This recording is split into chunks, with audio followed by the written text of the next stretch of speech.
सत्य के प्रयोग अथवा आत्मकथा। लेखक मोहनदास करमचंद गांधी। भाग दूसरा। विषय पहला मुकदमा। बम्बई में एक ओर मेरी कानून की पढ़ाई शुरू हुई, दूसरी ओर मेरे आहार के प्रयोग चले और उनमें वीरचंद गांधी मेरे साथ हो गए। तीसरी तरफ भाई ने मेरे लिए मुकदमे खोजने की कोशिश शुरू की। कानून की पढ़ाई का काम धीमी चाल से चला। जाब्ता दीवानी मतलब सिविल प्रोसीजर कोड किसी भी तरह गले न उतरता था। एविडेंस एक्ट की पढ़ाई ठीक चली। वीरचंद गांधी सॉलिसिटर बनने की तैयारी कर रहे थे, इसलिए वे वकीलों के बारे में बहुत कुछ कहते रहते थे। फिरोज शाह मेहता की होशियारी का कारण उनका अगाध कानूनी ज्ञान है। एविडेंस एक्ट तो उनको जबानी याद है। धारा 32 के हर एक मुकदमे की उन्हें जानकारी है। बदरुद्दीन तैयब जी की होशियारी ऐसी है कि न्यायाधीश भी उनके सामने चौंधिया जाते हैं। बहस करने की उनकी शक्ति अद्भुत है। इधर मैं इन महारथियों की बातें सुनता और उधर मेरी घबराहट बढ़ जाती। वे कहते 5-7 साल तक बैरिस्टर का अदालत में जूतियाँ तोड़ते रहना आश्चर्यजनक नहीं माना जाता, इसलिए मैंने सॉलिसिटर बनने का निश्चय किया है। कोई 3 साल के बाद भी तुम अपना खर्च चलाने लायक कमा लो तो कहना होगा कि तुमने खूब प्रगति कर ली। हर महीने खर्च बढ़ता जाता था। बाहर बैरिस्टरी की तख्ती लटकाए रहना और घर में बैरिस्टरी की तैयारी करना। मेरा मन इन दो के बीच कोई मेल नहीं बैठा पाता था, इसलिए कानून की मेरी पढ़ाई व्यग्रचित्त से होती थी। शहादत के कानून में कुछ रुचि पैदा होने की बात तो ऊपर कह चुका हूँ। मैं इनका हिंदू लॉ मैंने बहुत रुचिपूर्वक पढ़ा, पर मुकदमा लड़ने की हिम्मत न आई। अपना दुख किसे सुनाऊं? मेरी दशा ससुराल गई हुई नई बहू की सी हो गई। इतने में मुझे मम्मी भाई का मुकदमा मिला। स्मॉल कॉज कोर्ट में जाना था। मुझसे कहा गया दलाल को कमीशन देना पड़ेगा। मैंने साफ इनकार कर दिया, पर फौजदारी अदालत के सुप्रसिद्ध वकील श्री, जो हर महीने 3-4 हजार कमाते हैं, वो भी कमीशन देते हैं। मुझे कौन उनकी बराबरी करनी है? मुझको तो हर महीने 300 रुपये मिल जाए तो भी काफ़ी है। पिताजी को कौन इससे अधिक मिलते थे, पर वह जमाना बदल गया। बम्बई का खर्च बढ़ा है। तुम्हें व्यवहार की दृष्टि से भी सोचना चाहिए। मैं टस से मस न हुआ। कमीशन मैंने नहीं ही दिया। फिर भी मम्मी भाई का मुकदमा तो मुझे मिला। मुकदमा आसान था। मुझे ब्रीफ 30 रुपये मिले। मुकदमा एक दिन से ज़्यादा चलने वाला न था। मैंने पहली बार स्मॉल कॉज कोर्ट में प्रवेश किया। मैं प्रतिवादी की तरफ से था, इसलिए मुझे जिरह करनी थी। मैं खड़ा तो हुआ, पर पैर कांपने लगे, सिर चकराने लगा।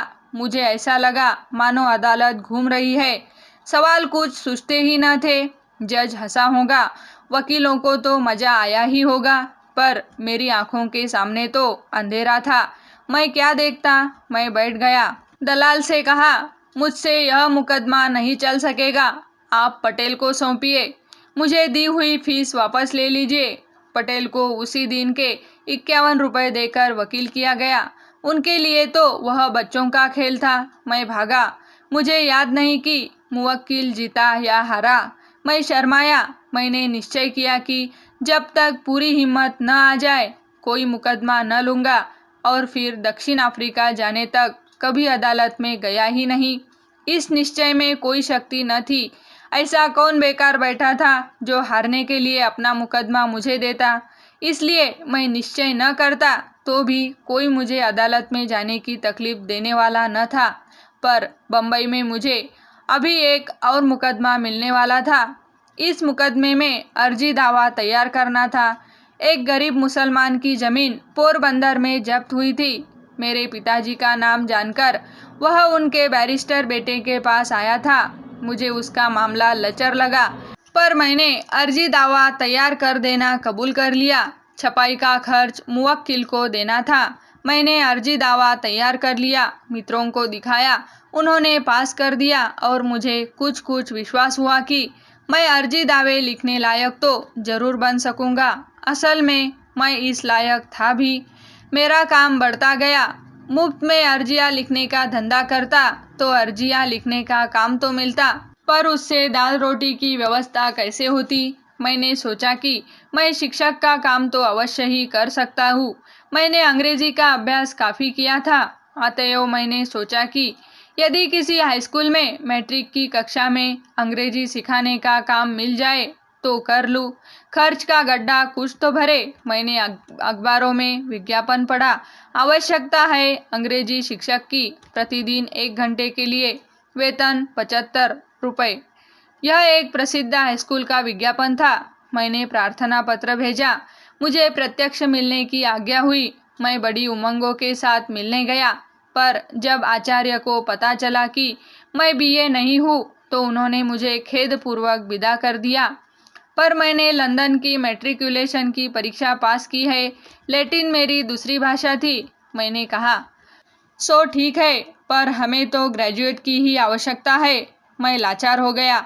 मेरी हिम्मत छूट गई। बड़े भाई भी चिंतित हुए। हम दोनों ने सोचा कि बम्बई में अधिक समय बिताना निरर्थक है। मुझे राजकोट में ही जमना चाहिए। भाई स्वयं छोटे वकील थे। मुझे अर्जी दावे लिखने का कुछ न कुछ काम तो दे ही सकते थे। फिर राजकोट में तो घर का खर्च चलता ही था, इसलिए बम्बई का खर्च कम कर डालने से भी बड़ी बचत हो जाती। मुझे यह सुझाव जचा। यो कुल लगभग 6 महीने रहकर बम्बई का घर मैंने समेट लिया। जब तक बम्बई में रहा मैं रोज हाईकोर्ट जाता था, पर मैं यह नहीं कह सकता कि वहाँ मैंने कुछ सीखा। सीखने लायक समझ ही मुझ में न थी। कभी कभी तो मुकदमा समझ में न आता और उसकी कार्यवाही में रुचि न रहती तो बैठा बैठा झपकियाँ भी लेता रहता। यो झपकियाँ लेने वाले दूसरे साथी भी मिल जाते थे। इससे मेरी शर्म का बोझ हल्का हो जाता था। आखिर मैं यह समझने लगा कि हाई कोर्ट में बैठकर ऊँघना फैशन के खिलाफ नहीं है। फिर तो कोई शर्म की वजह ही न रह गई। यदि इस युग में भी मेरे समान कोई बेकार बैरिस्टर बम्बई में हो तो उनके लिए अपना एक छोटा सा अनुभव मैं यहाँ लिख देता हूँ। घर गिरगांव में होते हुए भी मैं शायद ही कभी गाड़ी भाड़े का खर्च करता था। ट्राम में भी क्वचित ही बैठता था। अक्सर गिरगांव में हाईकोर्ट तक प्रतिदिन पैदल ही जाता था। इसमें पूरे 45 मिनट लगते थे और वापसी में तो बिना चुके पैदल ही घर आता था। दिन में धूप लगती थी, पर मैंने उसे सहन करने की आदत डाल ली थी। इस तरह मैंने काफ़ी पैसे बचाए। बम्बई में मेरे साथी बीमार पड़ते थे, पर मुझे याद नहीं है कि मैं एक दिन भी बीमार पड़ा हूँ। जब मैं कमाने लगा तब भी इस तरह पैदल ही दफ्तर जाने की आदत मैंने आखिर तक कायम रखी। इसका लाभ मैं आज तक उठा रहा हूँ।